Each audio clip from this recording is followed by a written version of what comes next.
और बुलेटिन की शुरुआत इंसानी संवेदना को झकझोर देने वाले एक वीडियो से करेंगे। ये वायरल वीडियो दरअसल राजस्थान के अजमेर का है। वीडियो में एक शख्स को कुछ लोग बुरी तरह से पीट रहे हैं, उसे पाकिस्तान जाने के लिए कह रहे हैं। पीट रहा शख्स मुस्लिम भिखारी बताया जा रहा है और भिखारी के साथ उसके 2 बच्चे भी हैं। वीडियो वायरल होने के बाद पुलिस ने इस मामले में 5 लोगों को गिरफ्तार किया है। अजमेर का ये वीडियो इंदौर की घटना के ठीक एक दिन बाद आया है। इंदौर में एक चोरी वाले की भीड़ ने बुरी तरह पिटाई कर दी थी, वो वीडियो भी वायरल हुआ था और अब एक ऐसी ही घटना अजमेर से सामने आ रही है। वीडियो बनाए ओ चला इसको चलाते हैं,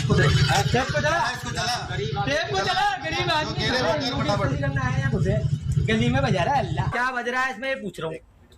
गलत जवाब दे रहा है, गलत चीज क्या बज रहा है इसमें, ये पूछ रहा हूँ।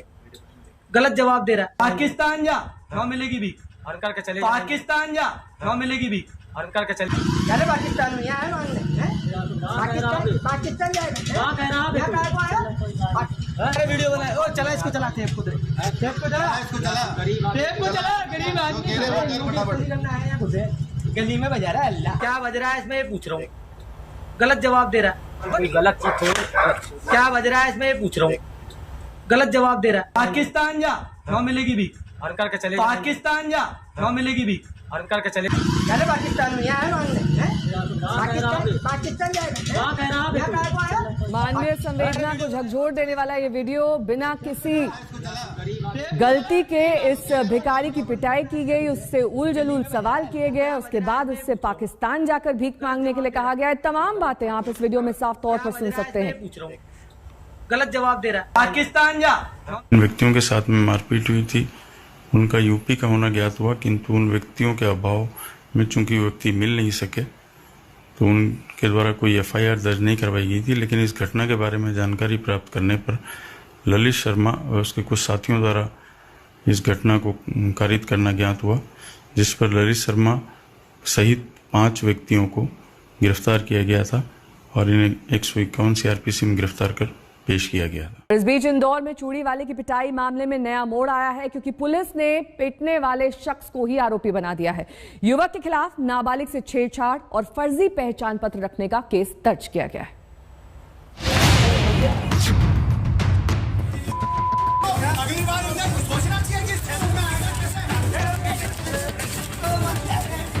ये वीडियो किसी भी संवेदनशील इंसान की संवेदना को झकझोर देगा। इंदौर में एक चूड़ी वाले की पिटाई का ये वीडियो उन लोगों की संवेदना को नहीं झकझोर पाया जो सरकार। चूड़ी बेचने का काम वो व्यक्ति अपनी नाम छुपाकर, जाति छुपाकर, वल्दियत छुपाकर, धर्म छुपाकर कर रहा था। जो प्रशासन ने मुझे जानकारी दी, बेटी को चूड़ी पहनाते हाथ पकड़ते समय कोई भ्रम की स्थिति पैदा हुई और वहां से वो नाम तलाशा गया। जब गहराई में गए, आधार कार्ड देखे तो आधार कार्ड भी 2 निकले, ऐसा बताते हैं कि वो भी अलग चीज का था और ये बातचीत तलखी में बदलती गई और मारपीट हुई। रिएक्शन पर मत जाइए, आप एक्शन पर जाइए कि व्यक्ति ने नाम क्यों बदला। ये आंतरिक सुरक्षा से जुड़ा हुआ मामला है। मैंने और आपने तो नाम नहीं बदला अपना। क्या इल इंटेंशन था चूड़ी बेचने वाले का कि वो नाम बदल रहा है? क्यों बदला उसने नाम? जी हाँ, इस पूरे मामले ने अजब सा मोड़ लिया है। जो फरियादी था वही आरोपी बन गया है। 6ठी क्लास की छात्रा की शिकायत पर चूड़ी बेचने वाले युवक गोलू उर्फ तस्लीम उर्फ असलीम पर पोक्सो एक्ट में केस दर्ज हुआ है। इसके अलावा उसके खिलाफ फर्जी पहचान पत्र रखने का मामला दर्ज किया गया है। आरोप है कि चूड़ी वाला अपनी पहचान छिपाकर हिंदू इलाके में चूड़ी बेच रहा था। उसके पास से 2 आधार कार्ड मिले, दोनों में अलग अलग नाम हैं। हालांकि उसे पीटने के आरोप में 3 लोगों को पुलिस ने गिरफ्तार भी किया है, लेकिन पुलिस की कार्रवाई पर सवाल भी उठने लगे हैं। AIMIM के मुखिया असदुद्दीन ओवैसी ने ट्वीट कर कहा, इंदौर में चूड़ियां बेचने वाले तस्लीम को एक उग्रवादी भीड़ ने बेरहमी से पीटा। अब पुलिस ने तस्लीम के खिलाफ FIR दर्ज कर दी। तस्लीम का जुर्म यह है कि वो मुसलमान होने के बावजूद चुपचाप लिंच नहीं हुआ। उसको लूटने और मारने वाले अभी तक गिरफ्तार नहीं हुए। मध्य प्रदेश के गृह मंत्री भी खुल के अपराधियों के लिए बहाने बना रहे हैं। चुनी हुई सरकारों और उग्रवादी भीड़ों में कोई फर्क नहीं रहा। निर्दोष व्यक्ति को एक जाति पूछी जाती है और जाति पूछने के बाद उसको मारा जाता है। वो बेइंतहा मारने के बाद उसके ऊपर मुकदमा भी उसकी तरफ से FIR नहीं कराई जाती, भयभीत होता वो व्यक्ति, तो सरकार क्या चाह रही है? तो सीधा सीधा सरकार के संरक्षण में ये हो रहा, और खुद गृह मंत्री वहां के प्रभारी मंत्री भी हैं। तो इतना दबाव था पुलिस के ऊपर कि मतलब कानून की व्यवस्था इस तरह तो हमने कभी नहीं देखी। सवाल तो ये होना चाहिए कि भारत जैसे देश में चंद आतताई किसी आदमी को घेर कर मारने की कोशिश कैसे कर सकते हैं। इंदौर से धर्मेंद्र कुमार शर्मा के साथ रवीश पाल सिंह, भोपाल, आज तक। वहीं अफगानिस्तान से भारतीयों को एयरलिफ्ट करने का मिशन अब भी जारी है। अफगानिस्तान से 78 लोगों का एक और जत्था देश वापस आ रहा है। इसमें 25 लोग भारतीय हैं और इस जत्थे के साथ गुरु ग्रंथ साहिब की 3 प्रतियां भी आ रही हैं। ये प्रतियां वहां के अलग अलग गुरुद्वारों से लाई जा रही हैं। एयर इंडिया के विमान में बोर्ड करने के बाद लोगों ने भारत माता की जय के नारे लगाए। विमान तजाकिस्तान की राजधानी दुशांबे के रास्ते भारत आ रहा है और थोड़ी देर पहले विदेश मंत्रालय के प्रवक्ता अरिंदम बागची ने विमान की कुछ तस्वीरें सोशल मीडिया पर साझा की हैं।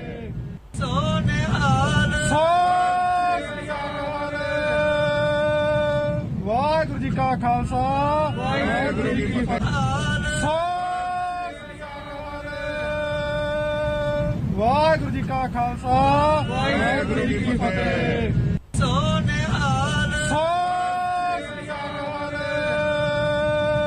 वाहिगुरु जी का खालसा, वाहिगुरु जी की फतेह।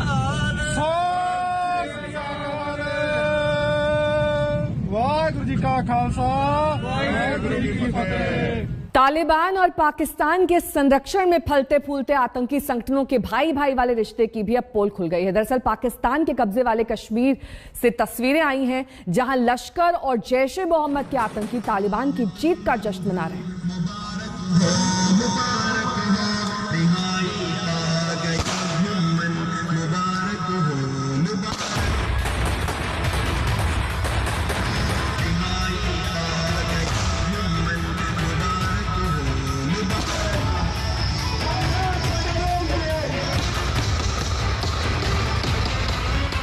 आसमान में अंधाधुंध फायरिंग, बाहों में भरकर स्वागत, सड़कों पर विजय जुलूस। ये तस्वीर पाकिस्तान के कब्जे वाले कश्मीर से आई है। वीडियो में अंधाधुंध फायरिंग करता दिख रहा शख्स एक दहशतगर्द है जो अफगानिस्तान से लौटे अपने साथी आतंकी के स्वागत में फायरिंग कर रहा है। अफगानिस्तान में तालिबान राज स्थापित कर तालिबान के साथ मिलकर लड़ने वाले लश्कर और जैश ए मोहम्मद के आतंकियों की POK में सुरक्षित वापसी का जश्न मनाया जा रहा है। तस्वीरें देखिए किस तरह इन आतंकियों का हवाई फायरिंग के साथ स्वागत किया गया, किस तरह ये लोग एक दूसरे को बधाई दे रहे हैं। ये तस्वीर देखिए, ये आतंकियों के स्वागत में निकाला गया जुलूस है। बताया जाता है कि ये आतंकी अपने आका पाकिस्तानी खुफिया एजेंसी ISI के निर्देश पर लड़ने के लिए अफगानिस्तान भेजे गए थे। सालों तक ये आतंकी तालिबान के साथ मिलकर अफगानिस्तान को तबाह करते रहे। अब जबकि वहां तालिबान का कब्जा हो चुका है, लश्कर और जैश के इन आतंकियों को वापस POK भेज दिया गया है। ऐसी खबर है कि POK में लश्कर और जैश के आतंकी इन दिनों खूब रैलियां भी कर रहे हैं।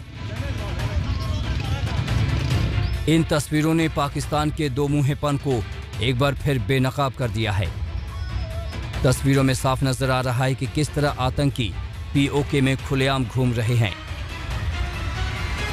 Pakistani ISI that after Afghanistan it's going to be Kashmir, and from Kashmir then we are going to hop over to Kerala and the rest of India, and we are going to then use our sleeper cells and create mayhem in the whole of India. जब से अफगानिस्तान पर तालिबान का कब्जा हुआ है, पाकिस्तान की बाँछें खिली हुई हैं। वो यहाँ तालिबान की सरकार बनाने में लगा है। ये भारत के लिए चिंता बढ़ाने वाली बात है, क्योंकि तालिबान के साथ मिलकर पाकिस्तान कश्मीर में नई नई खूनी साजिश तैयार कर सकता है। आज तक ब्यूरो। और अब बात तालिबानी हिमाकत की करेंगे। काबुल पर कब्जे के बाद तालिबान की हिमाकत देखिए, वो अमेरिका को धमकाने लगा है। तालिबान ने कहा कि अमेरिका 31 अगस्त की डेडलाइन का पालन करे और अपने सारे सैनिक तय तारीख तक अफगानिस्तान से हटा ले, नहीं तो अंजाम बुरा हो सकता है।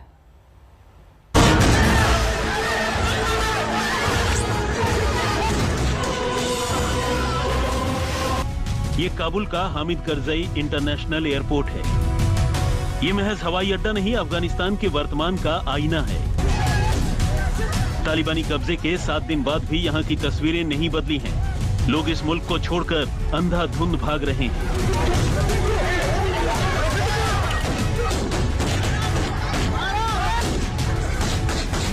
लेकिन अब तालिबान ने तारीख तय कर दी है। हामिद करजई हवाई अड्डे की सुरक्षा संभाल रही अमेरिकी सेना को 31 अगस्त तक देश छोड़ने का धमकी भरा पैगाम जारी कर दिया। तालिबानी प्रवक्ता सुहेल शाहीन ने एक चैनल से बातचीत में कहा, राष्ट्रपति बाइडेन ने कहा था कि 31 अगस्त तक सेना की वापसी हो जाएगी। अब अगर वो तारीख बढ़ाते हैं तो इसका मतलब है वो नियंत्रण बढ़ा रहे हैं, जिसकी कोई जरूरत नहीं। अगर अमेरिका और इंग्लैंड को अतिरिक्त समय चाहिए तो इसका जवाब है नहीं। इससे हमारे बीच अविश्वास पैदा होगा। यदि वो अड़ते हैं तो इसकी प्रतिक्रिया होगी। तालिबान ने न सिर्फ तारीख बताई, अमेरिका को अंजाम भी बताया। सुपर पावर को साफ साफ धमकी है, बोरिया बिस्तर बांध लेने का, सीधी चेतावनी है। अब कोई अगर मगर नहीं चलेगा। 31 अगस्त मतलब 31 अगस्त, क्योंकि खुद बाइडेन डेडलाइन को लेकर गोलमोल बातें कर रहे थे। Our hope is we will not have to extend, but there are going to be discussions, I suspect, on how far along we are in the process. Biden ने अफगानिस्तान का चैप्टर जितना आसान समझा था, उससे कहीं ज्यादा कठिन साबित हो रहा है। मीडिया रिपोर्ट्स की माने तो तालिबान को अब और देरी कबूल नहीं। अमेरिका को धमकी भी तालिबान का फुल एंड फाइनल कंट्रोल का एक्सरसाइज ही है। अफगानिस्तान पर पूर्ण नियंत्रण के प्लान के तहत ही तालिबान ने हक्कानी को काबुल का चौकीदार चुना। हक्कानी का खाता बही कितना खतरनाक है, यह आपसे छिपा नहीं है। ग्लोबल आतंकी हक्कानी सीना चौड़ा कर सड़कों पर घूम रहा है और आवाम के नाम शांति संदेश प्रसारित कर रहा है। मुझ दुश्मनी चुआ आगा, हम एक सुपर पावर थी जो पहाड़ से आई थी, जिसने हम लोगों को बांट दिया था, जो धमकियां देते थे। हमारी किसी से दुश्मनी नहीं है और न हम रखना चाहते हैं। मीडिया रिपोर्टों में हक्कानी को काबुल का सिक्योरिटी चीफ कहा जा रहा है।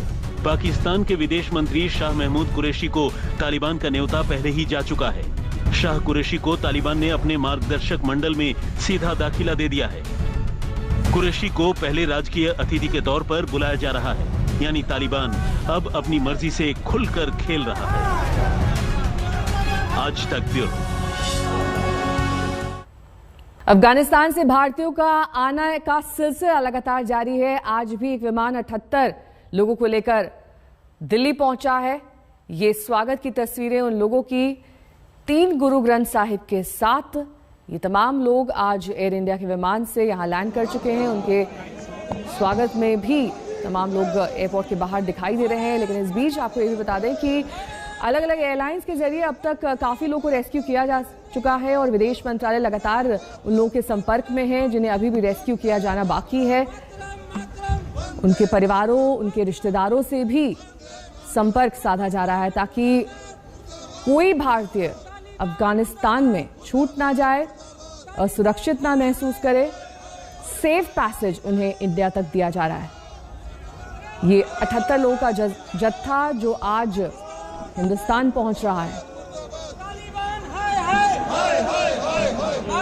तालिबान के विरोध में नारे आप एयरपोर्ट पर सुन सकते हैं उन लोगों के जो अपनों के इंतजार में यहां पर मौजूद हैं। उन्हें रिसीव करने के लिए एयरपोर्ट पर काफी देर से ये लोग खड़े हुए हैं। 78 लोगों का ये जत्था और ये वीडियो दरअसल उस विमान के अंदर का जिसमें ये भारतीय सवार थे, इसे सोशल मीडिया पर जारी किया गया है। कुछ स्टिल पिक्चर्स भी जारी की गई हैं। 25 भारतीयों समेत कुल 78 लोग लाए जा रहे हैं। गौरतलब बात यह है कि जो गुरुद्वारे अफगानिस्तान में थे उनसे भी 3 गुरु ग्रंथ साहिब यहाँ हिंदुस्तान लाई जा रही है।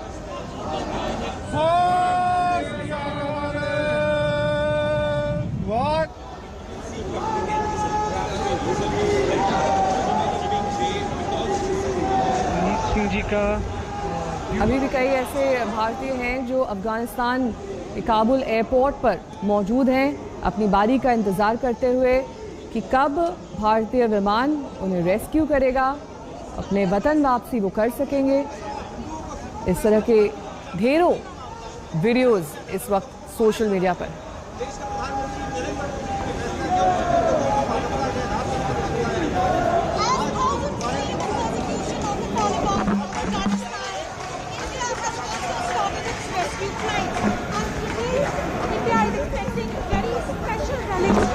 और अब बात छत्तीसगढ़ कांग्रेस के अंदरूनी कलह की करेंगे। आज छत्तीसगढ़ के सीएम भूपेश बघेल और स्वास्थ्य मंत्री टीएस सिंहदेव राहुल गांधी और छत्तीसगढ़ के कांग्रेस प्रभारी पीएल पुनिया से मुलाकात करने वाले हैं। सूत्रों के हवाले से खबर आ रही है कि टीएस सिंहदेव इस बात से नाराज हैं कि सरकार के 2.5 साल बीत जाने के बाद भी उन्हें सीएम की कुर्सी नहीं मिली। भूपेश बघेल के सीएम बनने के बाद ऐसी चर्चा थी कि बघेल और सिंहदेव के बीच 2.5 साल सीएम रहने का फॉर्मूला बना है।